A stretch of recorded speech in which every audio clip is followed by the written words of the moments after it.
Would you look at that? It's recording. Okay then, if you made it this far,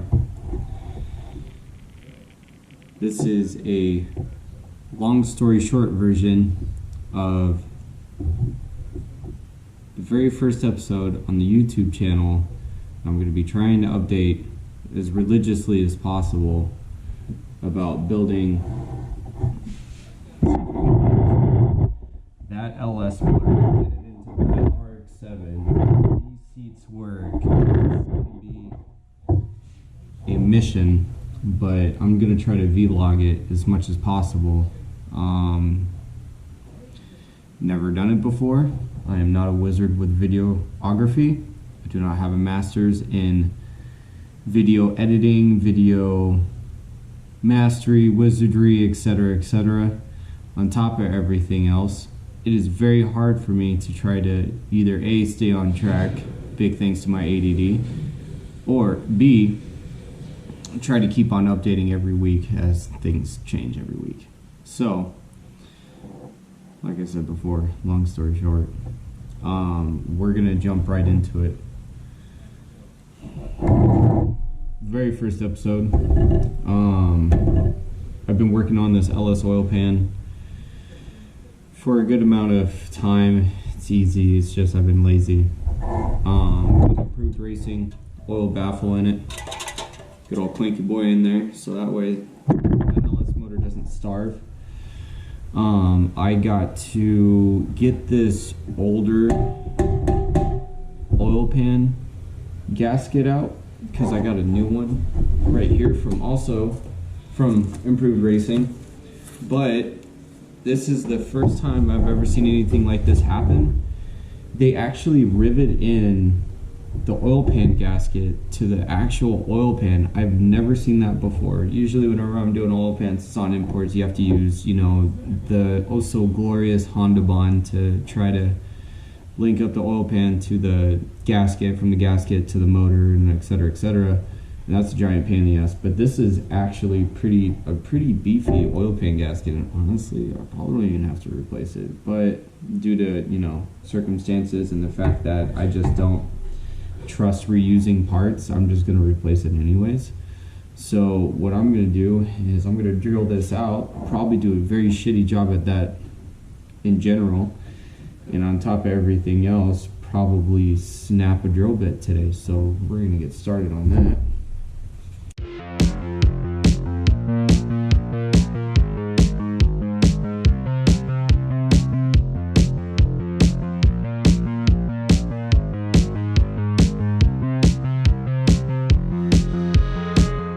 I suck at drilling in the first place.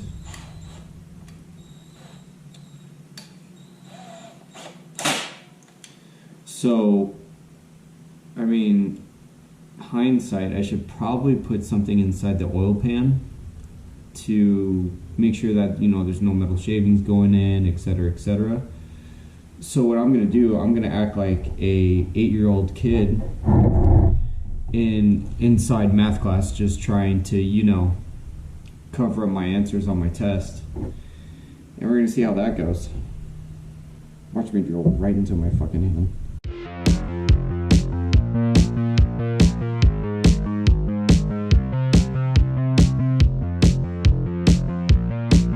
No lube, because daddy doesn't need any lube.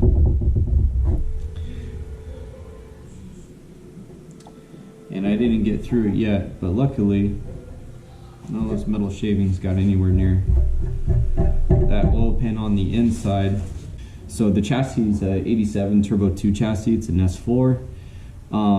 Before the motor went, that car was running for 8 to 10 years with the original motor, which is unheard of in the desert for a rotary motor. So I was thinking to myself, I'm like, well, what am I going to do with the motor? So the first thing I did was take it out and then leave it out, because that motor is never going to go inside the car again. I've done plenty of rotaries, and let me tell you, it is nothing but a nightmare for me, because 1, I have 0 patience. 2, I hate using ratios for pre-mixing. 3, 1.3 liters should probably be a soda and or a drink with a little bit of alcohol mixed in with it. I wanted to build this for reliability and just throwing it on track with a 245 tire and just call it a day. So as we're going through all these vlogs and everything else, you guys are going to be seeing me order parts. I'm going to do unboxing. I'm going to try to show everybody the hassles that I have trying to do this swap. I'll try to be as detailed as I can when it comes down to what parts I'm using. Luckily, you know, LS swaps are the easiest thing when it comes down to getting parts for it, finding people who have parts used on top of everything else. It's a very common swap, period. And I know the rotary peers back there are like, oh, why are you gonna go wrong? Why not? You think you're cool enough pre-mixing? I don't want to do that. I don't want to have a Shanghai whistleblower next to a motor that's known for running hot here in the desert, and I'll make 350 horsepower. And then I have to replace the seals again, and again, and again. And then a water jacket seal. So we're gonna, you know, going back on the track here, I'll go over more about the motor a little bit later. Right now I'm on a lifeline on this GoPro because I haven't plugged into a wall. I haven't used this GoPro in a minute, but I'm gonna start re-drilling this thing again before I keep on talking.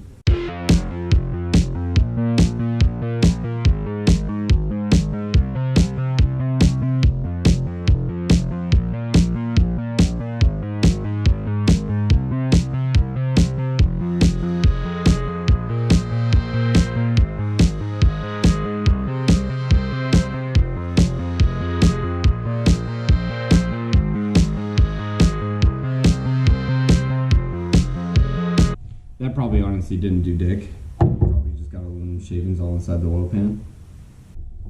So yeah, the tools I'm using, the Harbor Freight Special, because you know tools don't make your car go faster, and I go through a lot of tools and I just break shit all the time.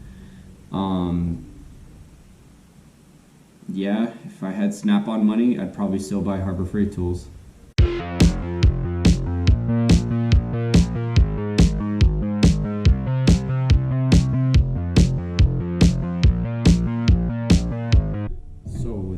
It should. Hey, look at that. Not bad. I hope.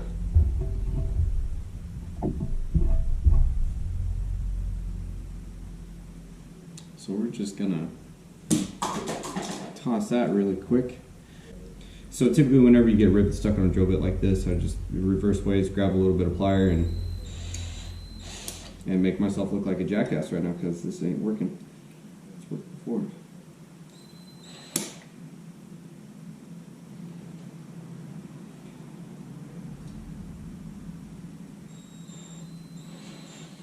There we go.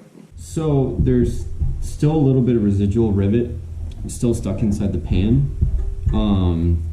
Most likely whenever this happens, if I had this happen on anything else, I'll just use a bigger drill bit and I'll just try to match it up with the rivet hole as much as possible, so that way if I do decide to rivet another oil pan gasket in here, then I wouldn't have too much of an issue, or I have to bump it up to another rivet size and then I have to drill the oil pan gasket and do a bunch of other nonsense.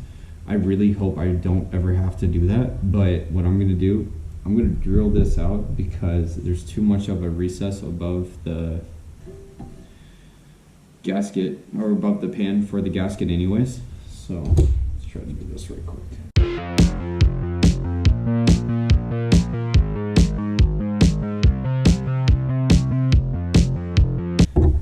So got that bad boy out.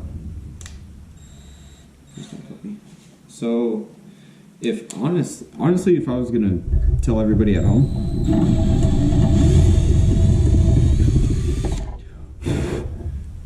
what drill bit size to use, let me look at this really quick. It's a 1/8 drill bit. Will get you right through that hole, and it doesn't scar the rivet hole at all.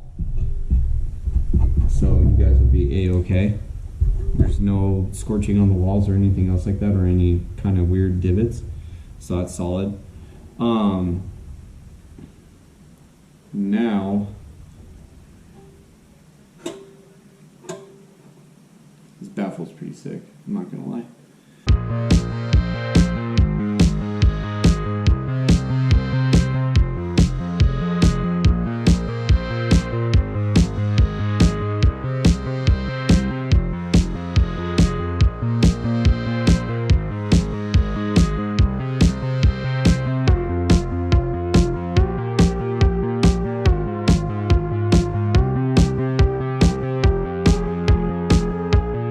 So, this kit from Improved Racing for this new oil pan gasket also comes with the blue O-ring for the oil pickup tube, but I already installed a new O-ring on that oil pickup tube, so I don't really have to rip it back out and install another one. Fucking hair on top of my motor. So, let's install this gasket. Awesome.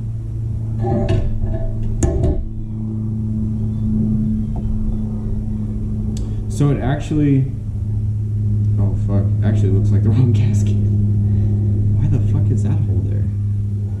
There ain't nothing there. I mean, it looks like there should be a hole there. So the cool thing, this gasket also has the hole for the rivet to get installed again. I'm not doing that because I, one, don't have a rivet set, two, pretty fucking lazy when it comes down to that kind of stuff. So we're just gonna not. So the cool thing, there's a brace here for the pickup tube, also from Improved Racing. That pickup tube only has one bolt for the ear flange that attaches to the LS motor, when the LS motor actually has two M8 by, I think it's 1.25, don't quote me on that, bolt holes that go right here. But when you install this, they actually send you a 10mm bolt like this one right here, but you can't get it, you can't get any socket in here to try to get to that bolt. Luckily, when I ordered the Holley Sniper EFI system for the 92mm throttle body for that LS6 manifold, which it's pretty useless, but it's got new idle air control valve, etc., etc. We'll come down on that later. They actually sent an Allen headed bolt that happens to be that same size, the same thread pitch. So I ended up using that. Fits perfect. Put red Loctite on it. Called it a day. Got the F body style. What is it? It's like a cradle scavenger plate, or fuck, I forgot what it was called. It's a crank something plate. I forgot what it was, but it helps get oil off the crank to free up some weight. I still have to RTV all this and clean that up because that's horrendous. Let's see, what else did I get? Yeah, that's it so far. So I got new hardware, new locking nuts. Got that on RTV, not RTV, sorry, scratch that. Blue Loctite, because it's already a locking nut. Didn't need to use red Loctite on that, because just in case if this thing does scatter, I could take it apart somewhat easily. The oil pan, or like I said before, has the baffle plates on it, new oil pan gasket. So I'm going to be using Honda Bond to, and I could already hear it. I could already hear the purists for the LS motor. They're like, you're going to use fucking what? Excuse me? Yeah, Honda Bond. Honda Bond is the best RTV on the market, period. And I'll say it to the fucking grave. Honda Bond, literally, it's as reliable as the damn cars are. That stuff works miracles somehow. So what I'm gonna do is I'm gonna actually go get that Amazon package right there, because that's the Honda Bond right there. Right underneath that's another little special box. That's for another episode. And then I got another box inside the house, which is also from Canada. It's where I'm originally from, and I cannot wait to show that off. All right, so let me grab this. So I got this from Honda, or not Honda, the Amazon. Got it here in one day. So, Honda bomb.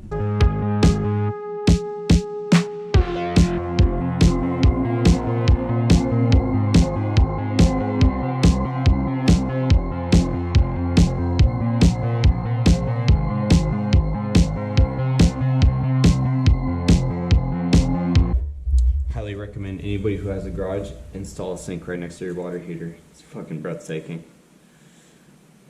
It helps out with everything. That way I don't have to get the sink inside dirty. It's just a Scotch sponge and just going over the surface really quick just to clean it up. And it's cutting the fuck out of it. This is probably like the one thing you probably shouldn't be doing, but you know, whatever. That's all I got. And then just go over here, go over it with a paper towel. Just make sure the surface is nice and purty. It looks pretty good to me. So, this motor was ran before with an in a sand rail, and then it was ran in a drift car, and it's super clean. Like, the block is immaculate. I can't complain about this. It's studded. It's got ARP head studs, ARP main girdle studs. It's also got ARP hardware for the header bolts. I already got it just threaded in right now, just so I can cover the holes on the threads. It's got a lot of damn work to it.